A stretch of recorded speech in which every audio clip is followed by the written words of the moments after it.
Just like, oh, whatever, just follow the good feel. Would you like follow what good feelings? There's no good feelings. There's nothing good going on in my life right now whatsoever for me to follow. I'm gonna straighten up for this one. All right, I'm gonna straighten up.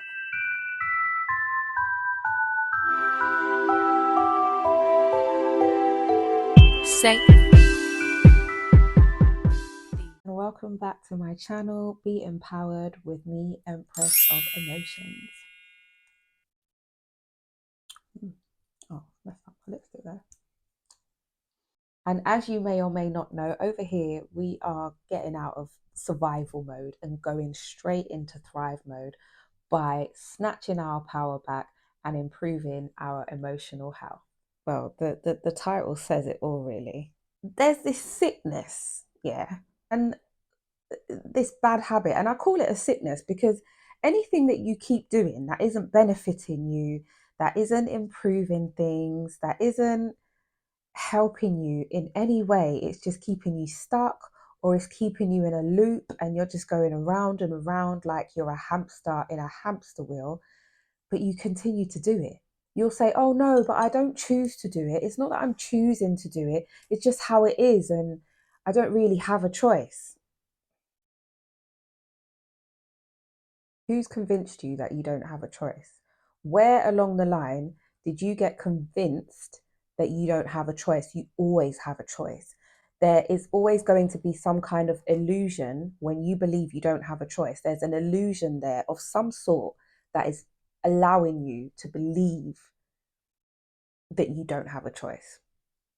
Or it's easier for you to believe that you don't have a choice, so you can just keep making the same decisions that you've been making that are keeping you in this loop. Have you mastered yourself?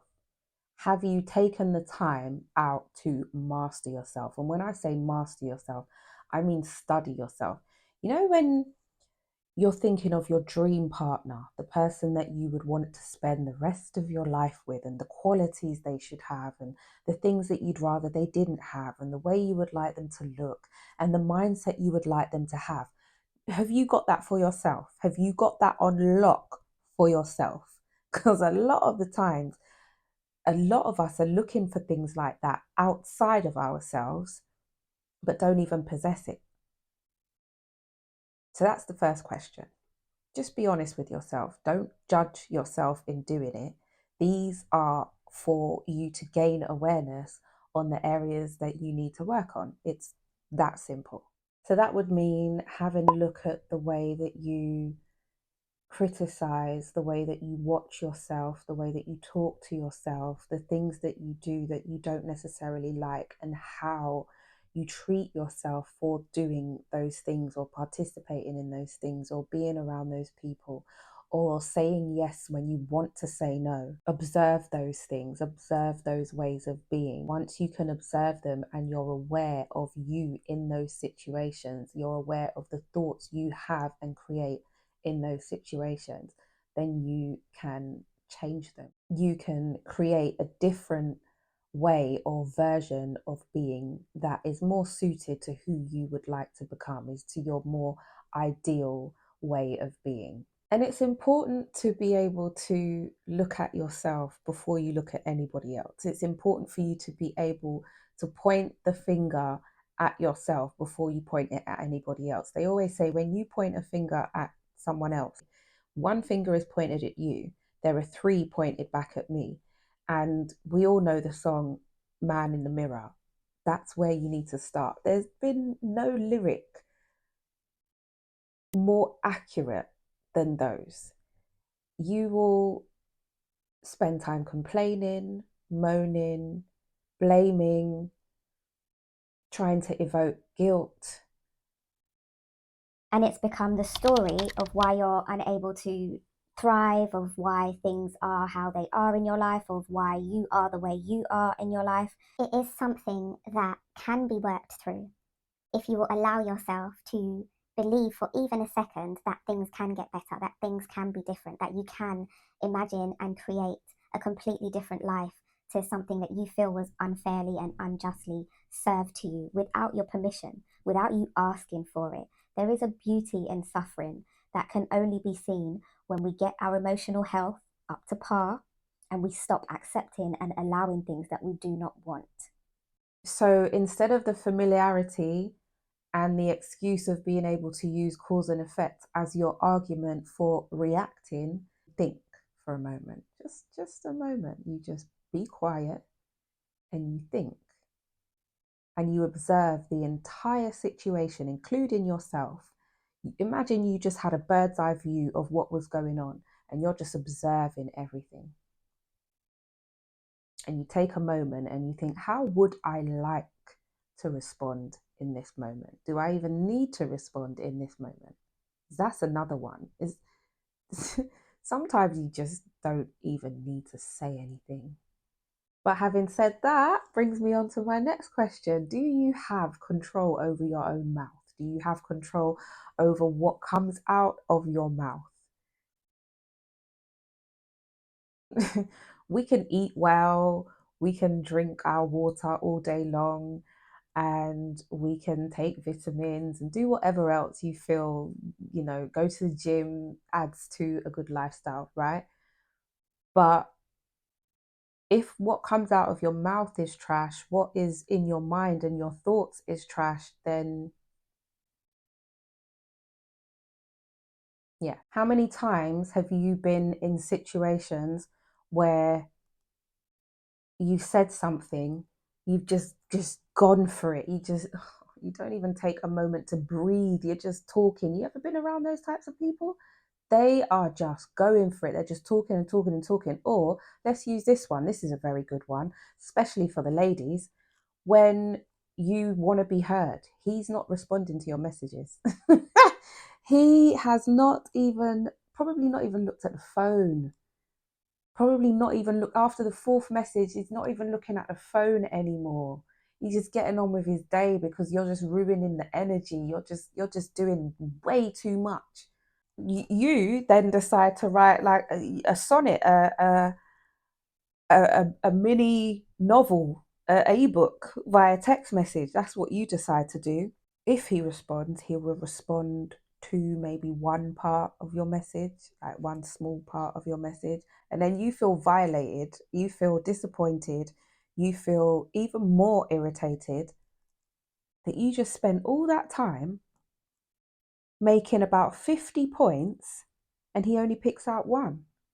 Because instead of sitting there getting your point across, you could have sat there getting it together, getting yourself together, getting your emotions together, getting your emotional health together. Emotional health is like currency, like money, and you're just out here spending it everywhere. You're not even spending because you're not even getting anything. Let me take that right back.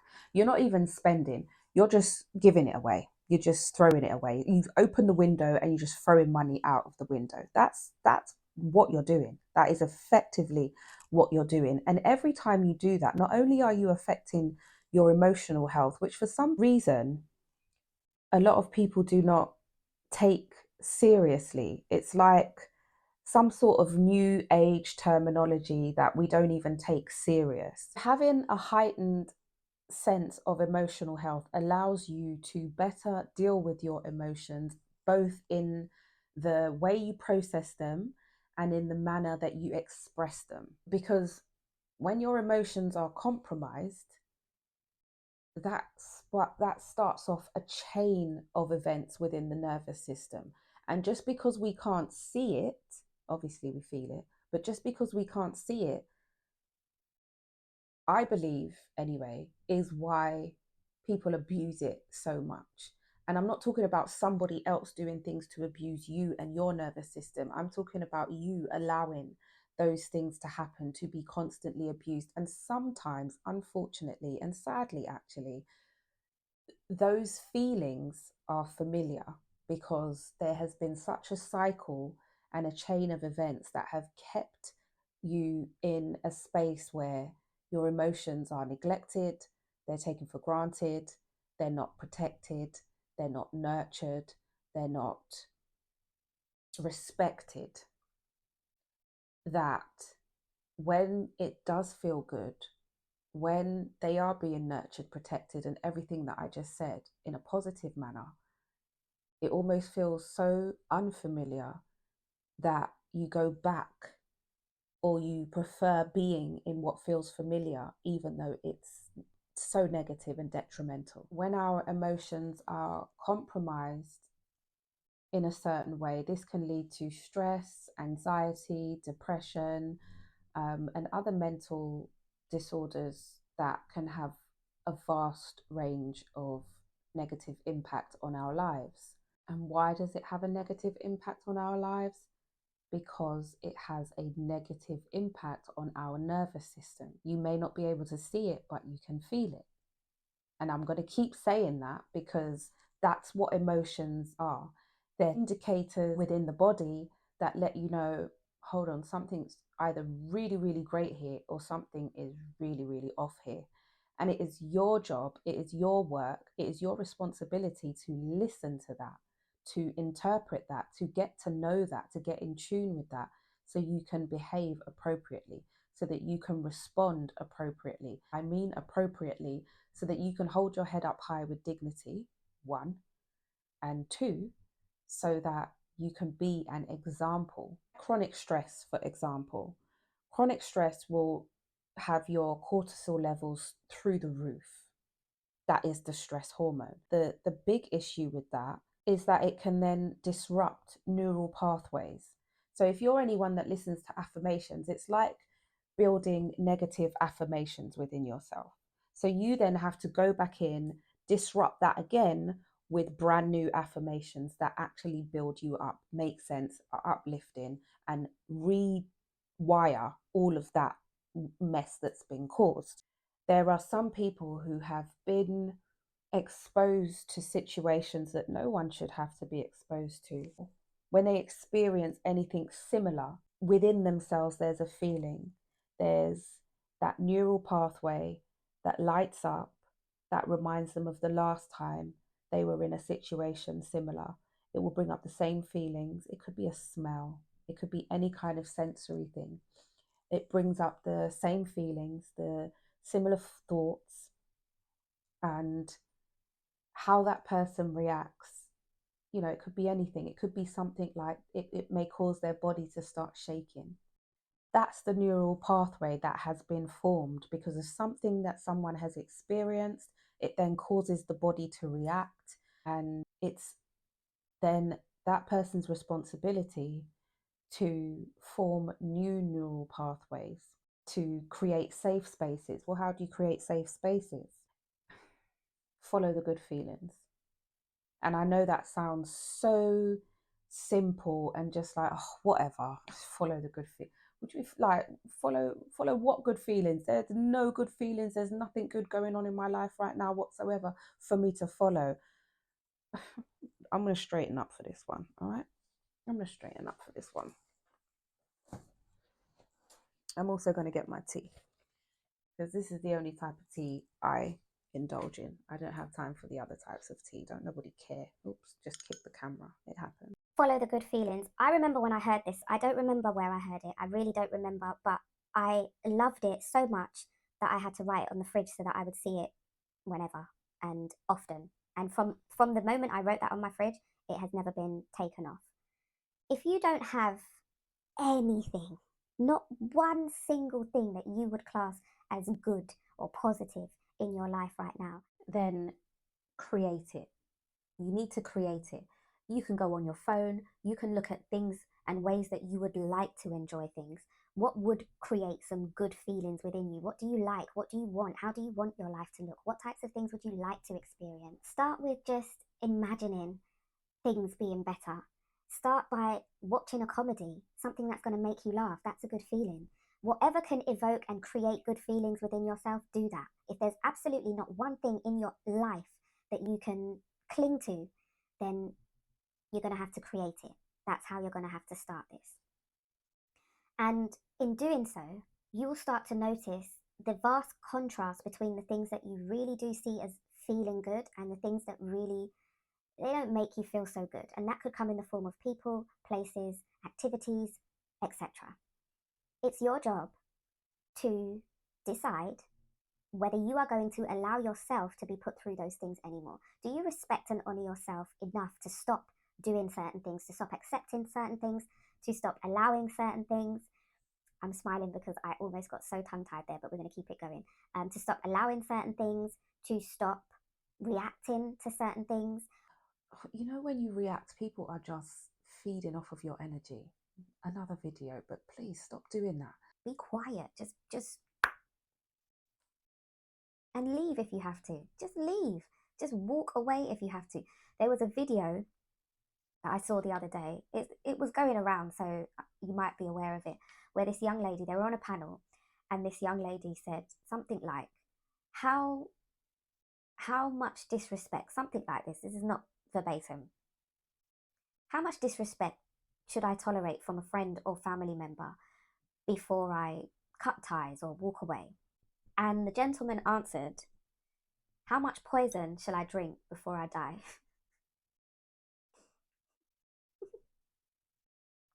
Because, sorry, I just thought it was perfect. Because some of us are complaining about being in places and spaces and around certain people.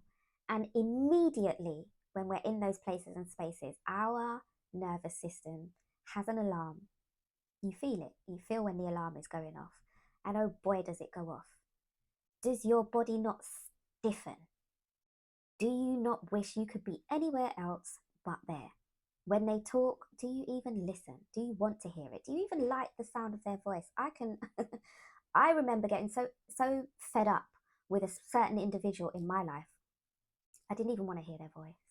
The voice alone would just